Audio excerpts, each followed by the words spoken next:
unsolved, man. We ain't had no unsolved in a minute, so I feel like we got, I feel like we had to do unsolved. Um, December 30th and the 31st, I'm not doing videos. I am gonna do a video Friday, which is the 29th, but y'all ain't gonna see that until the 1st of New Year's. So make sure y'all give it a thumbs up, like, subscribe. Go ahead, get into it, man.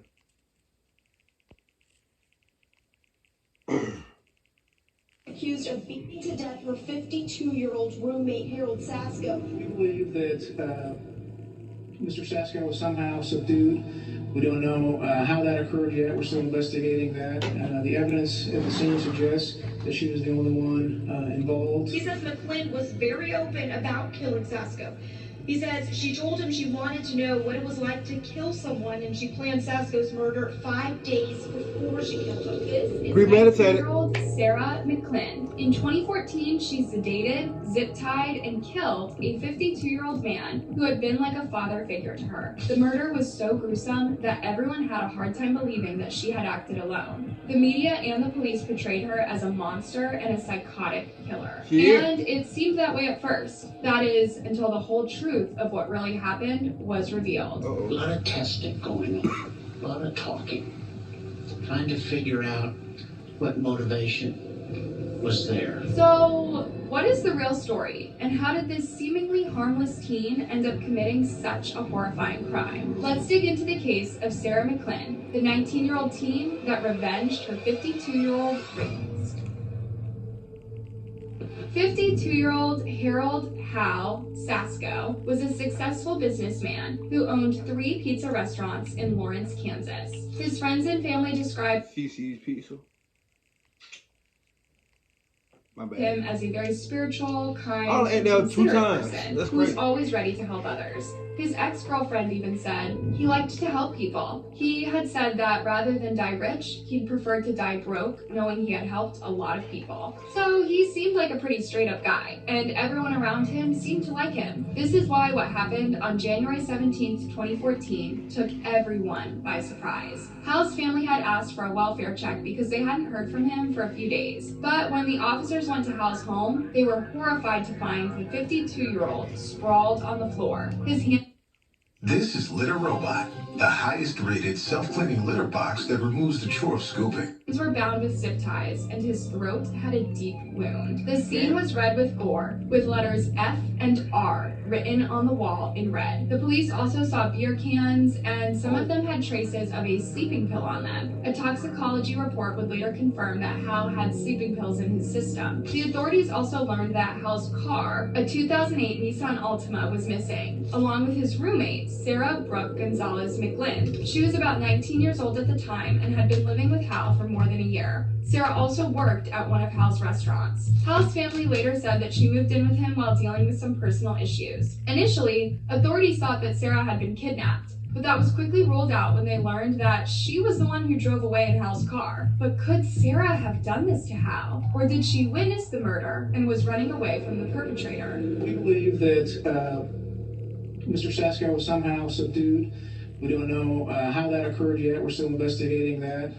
The evidence at the scene suggests that she was the only one involved. But what reason could Sarah have to hurt Hal in such a violent way? People who knew them said they had a father-daughter kind of relationship. Hal had taken her in when she was at her lowest and had given her a home and someone to lean on. Why would she want to harm such a generous and kind person? A manhunt was underway to find Sarah, and on January 25th, 2014, she was found sleeping in Hal's car at the Everglades National Park in Florida, where she was illegally camping. Inside the vehicle, police found firearms, knives, and some hash. She was brought in for questioning, and she reportedly confessed to killing Hal. She told detectives that she had decided to kill Hal 5 days earlier, even taking steps to make sure it happened. After this confession, Sarah was immediately arrested. Did you think about the escaping part or getting away with it?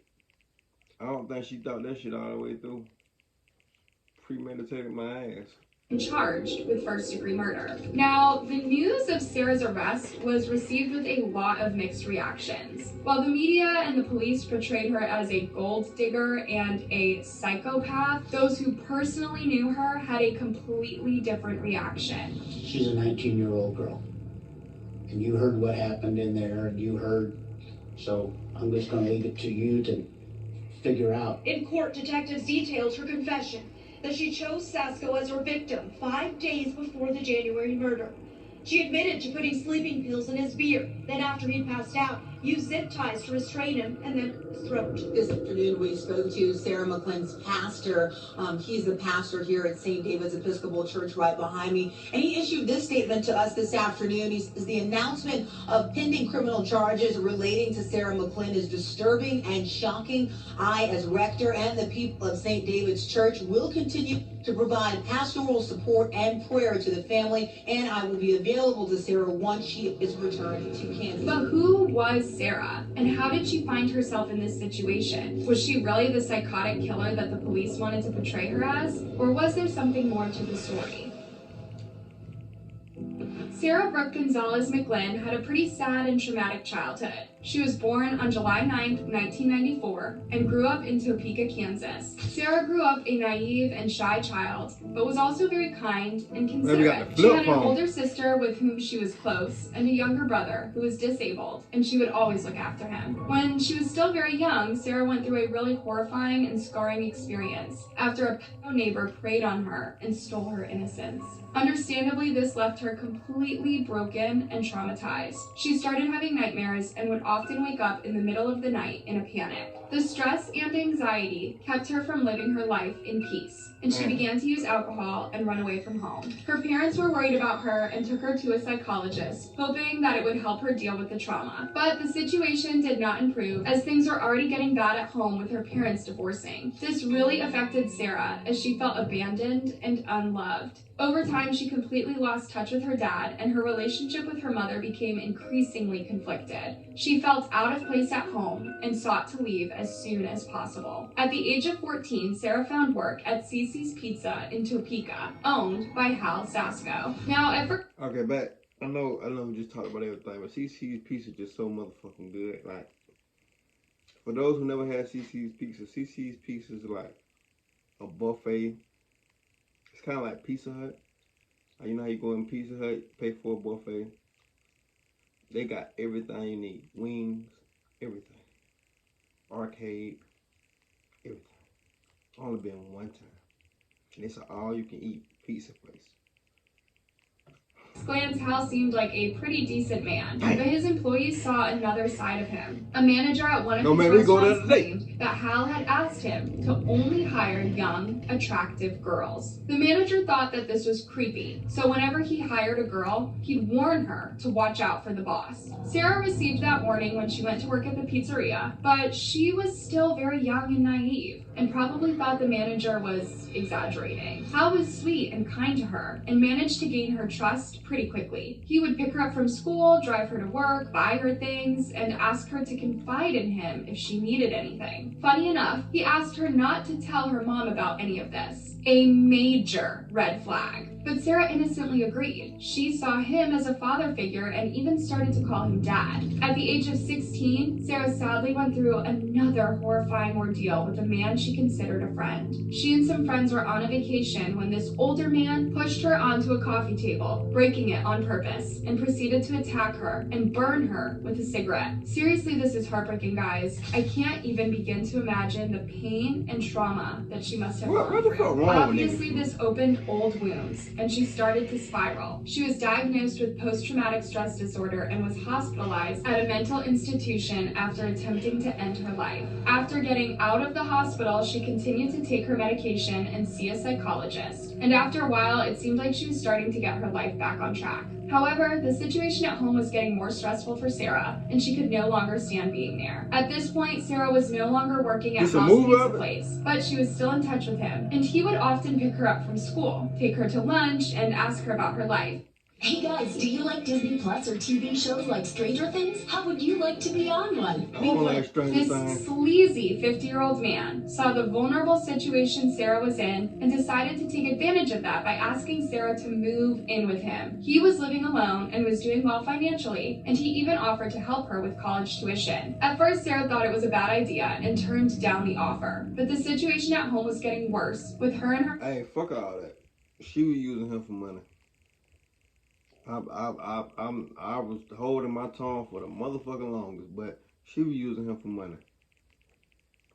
mom constantly at each other's throats. In 2012, Sarah graduated from high school at the age of 17, and that same year she left home and went to live with Hal. This seemed like a new beginning to her, and she believed that this man would help her put her life in order and pursue her dreams. At first, things seemed to work out, with Hal providing Sarah with everything she needed to enroll in her college. He was like a fairy godfather, giving her food, a roof over her head, gifts, yet demanded nothing in return. Sarah's mom, Michelle Gonzalez, would later say that she was really upset about this living arrangement, but whenever she tried to advise her daughter against it, the two of them would get into terrible fights, with Sarah fiercely defending Hal. However, Hal would not hide his true intentions for long, because when Sarah turned 18, that's when Hal's Christianity went through the window.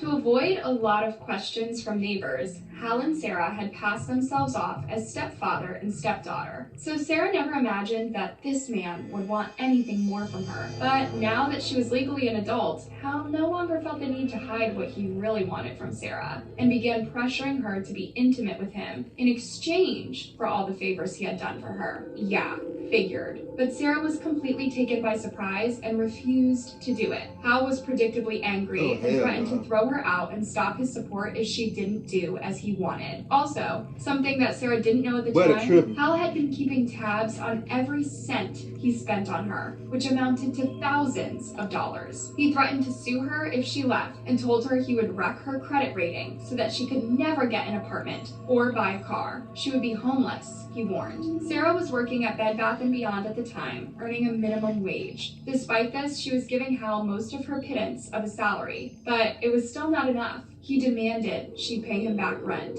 This was ironic, coming from the man who once offered her a better life. He also knew Sarah's history with substance abuse, so one night he got her drunk and high and took advantage of her. Sarah would later testify that the next morning she felt disgusted and wished it had not happened. She told Hal that it could not happen again, but of course it did, again and again and again. And soon that— Anna just shut me the fuck up. I know what I said a couple minutes ago.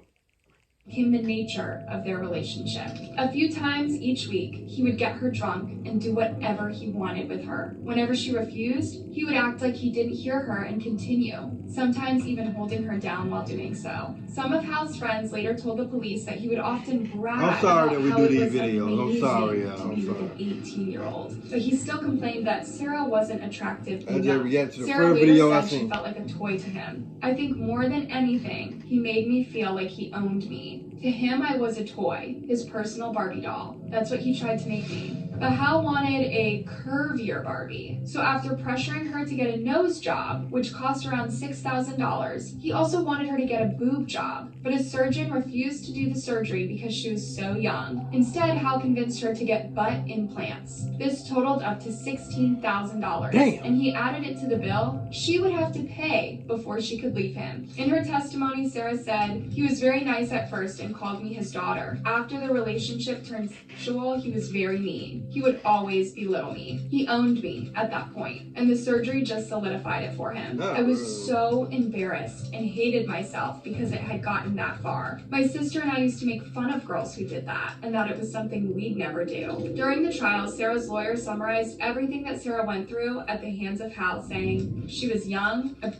scared, depressed, and traumatized. Mr. Sasko, 33 years her senior, took her in, but then kept her in a state of sexual and financial slavery for over a year, from which she reasonably could not see a way out. Her lawyer argued that this was a case of battered woman syndrome. This is where a victim of domestic violence feels that the only way to escape their is to kill. And that's what Sarah thought. She wanted to get out of this situation, and the only way she could think of was by killing Hal. So she began to plan.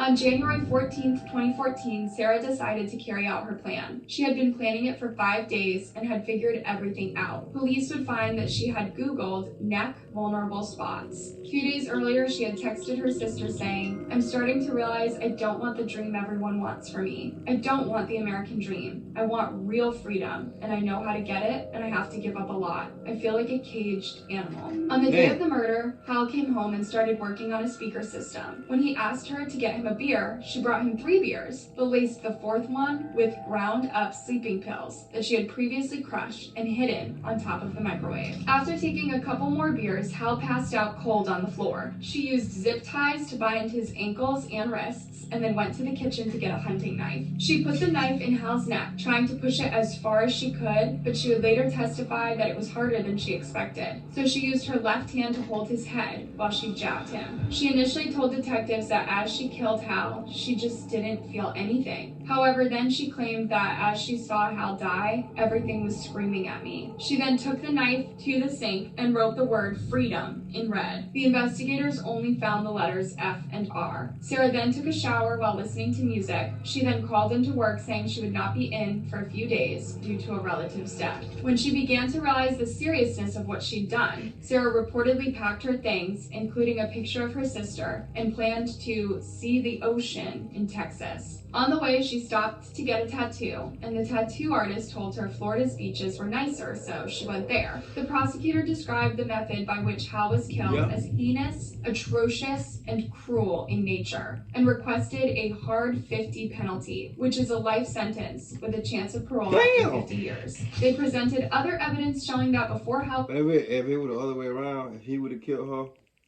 they would have gave him 20 years.